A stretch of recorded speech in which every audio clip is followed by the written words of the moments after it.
Trying to eat healthy during the holidays may sound impossible, especially if you have children. But one local mother created a way, and she's attracting many followers. Mandy Curry is the co-founder of Healthy Kids Incorporated.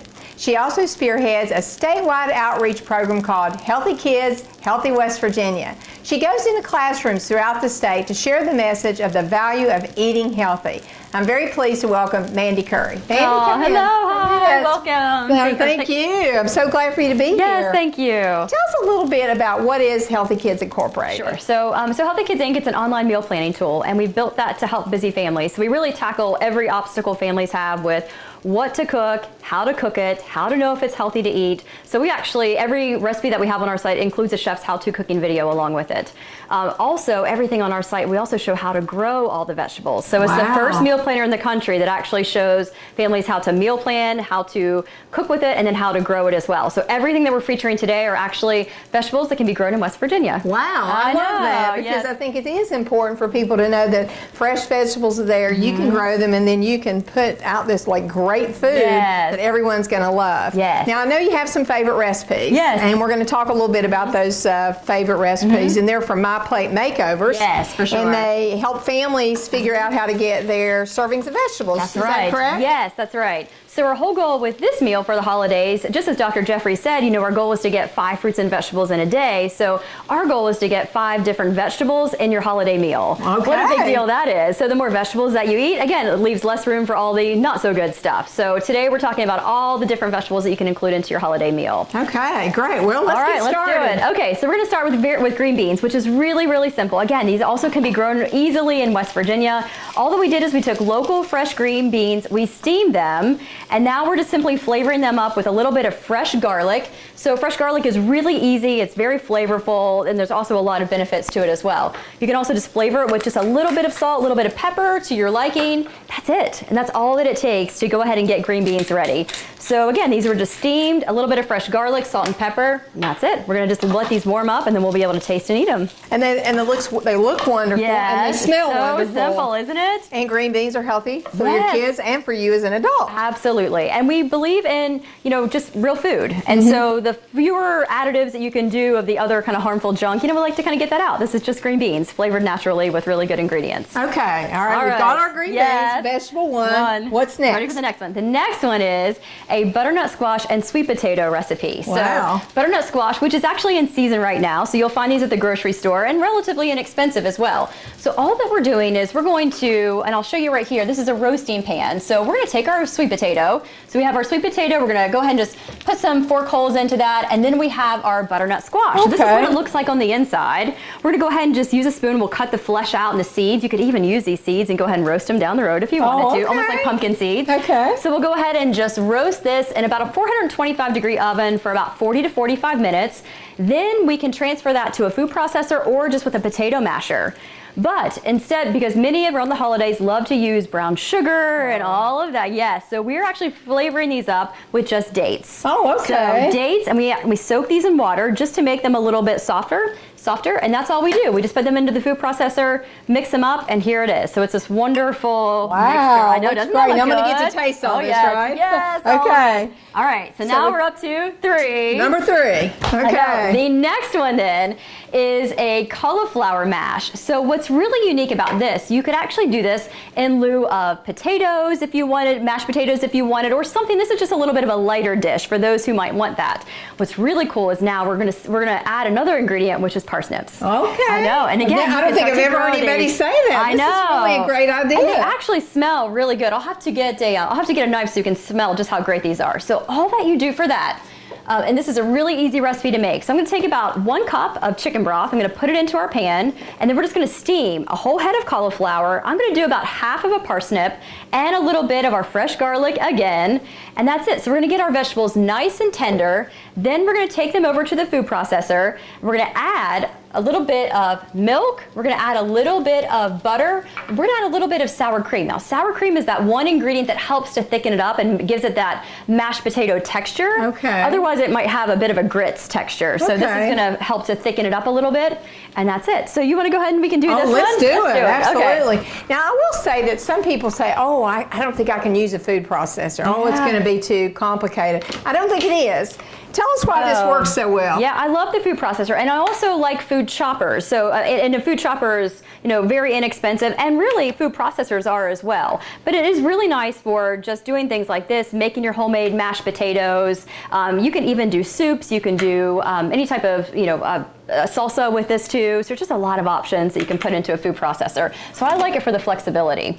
All right, so we're just going to go ahead and add this in. So let me go ahead and thank you. Help you. Thanks. All right, we'll just add what we've got. There we go. That's plenty. Okay, and then we're going to go in again with our milk. So we have about 2 tablespoons. So it's a head of cauliflower, half of a parsnip, 2 tablespoons of milk. We're going to go in with about 1 tablespoon of butter. Now, I'm very particular on the butter, so if I were to give one recommendation for a healthier swap for your holiday, it would be to steer away from the margarines that have a lot of the harmful oils in them, and go with a really good, what I call a good Kerrygold butter. Okay. You can find this at Aldi, at Walmart, at Kroger. Relatively inexpensive as well, and it's from cows that eat on grass, just like we have in West Virginia. So it's much healthier option for butter. Wow, it's good to know. Yes. I mean, we're trying to stay healthy. I mean, we know the holidays are a challenging time, but we also know we have company. Yes. Kids are going to want to, be around the good meals and all this. So I mean, you're making things that they should love. Yeah, it's really pretty simple, isn't it? Yes, and again, it is. Just like Dr. Jeffrey said, the more that we fill our plate up with vegetables, then the less room that we have for all the other stuff. So again, we're just going to go ahead and just pulse this, and it's just to the right consistency, whatever feels right. So I've got this on high right now.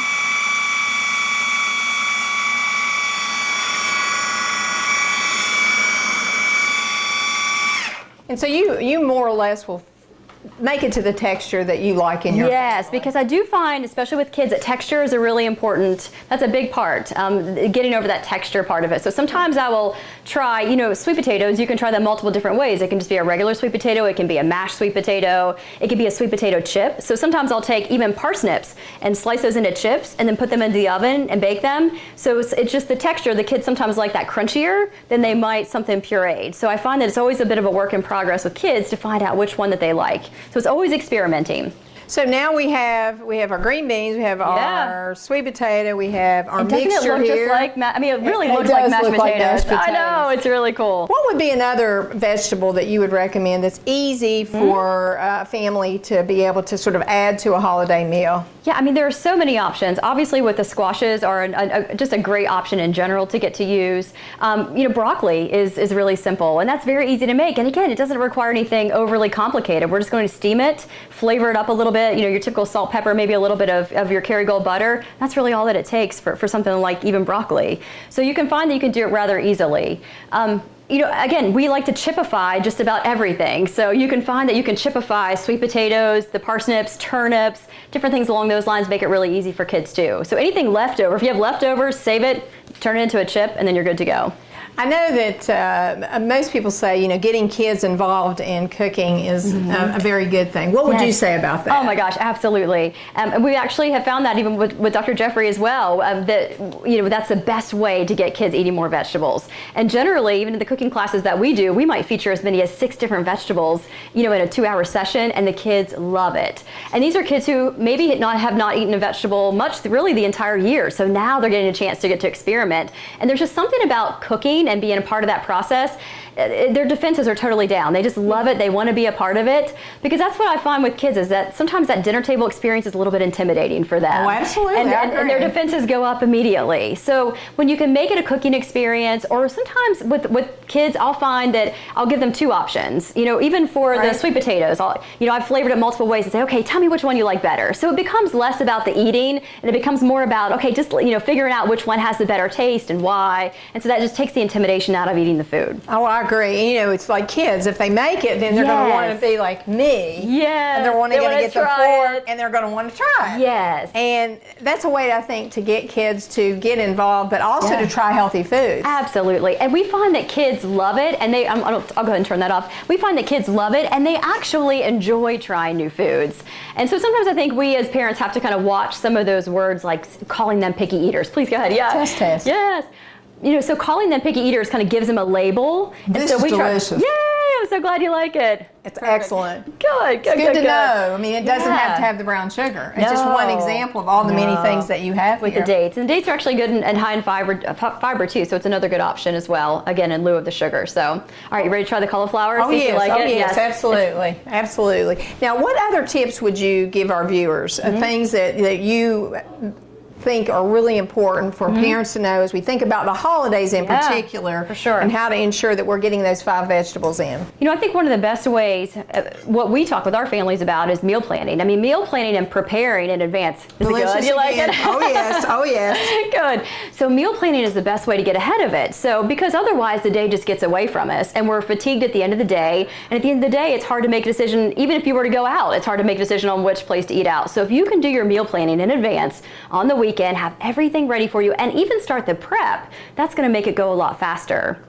So all of these vegetables that we did, I mean, the night before your holiday dinner, you could go ahead and get your green beans trimmed, you could get your sweet potatoes ready, get everything cut, get your cauliflower prepped, and then everything just has to be thrown into pots, and you're going to find that it's so much easier, and the cleanup is so much easier too, which is sometimes a deterrent for many families in cooking because they don't want to clean up after. So the prep helps a lot. So meal planning and prep are really 2 big steps for helping families during the holidays to stay on track. What about going to you're talking about making sure you can get the fresh, if you don't grow it, how do you make sure that you're getting the fresh fruits and vegetables and that you're utilizing those? I know some people worry about, well, if I get it and I don't use it all, what next? What can I do with it? Yeah, oddly enough, I don't buy a whole lot in bulk just for that reason. I like to kind of buy things local, just what I need for the week, and that generally seems to work. And again, the meal planning will help to make sure that you don't have a lot of waste. So that really helps. Otherwise, when we just kind of buy impulsively, then we find, oh gosh, I forgot that I had that butternut squash and I didn't really know what I was going to do with it, and then it goes to waste. So when we can start to really plan and shop with a purpose, we have less waste along those lines. So now, does the website help with that? Yes, it does. So the website helps with all that. So it will tell you again what you can grow in your region. It also helps with organic too. So it auto-populates a shopping list based on the meals that you drag over. I always need a shopping list. That would be great. Yes, and it also tells you. So there are some items that are on the Dirty Dozen that are best purchased organic or local if you can. And so we actually tell them then when just a reminder, best to purchase this organic. So we do all the work for them. It makes it really simple. That's awesome. Well, thank you so much. Thank this you. is great. So glad you liked I'm it. glad we're able to share this with our viewers because I think it's important for everyone to know. Awesome. Thank you so much. Still to come, we'll hear about one mother's struggles to get her family to eat healthy while surrounded by holiday foods and activities.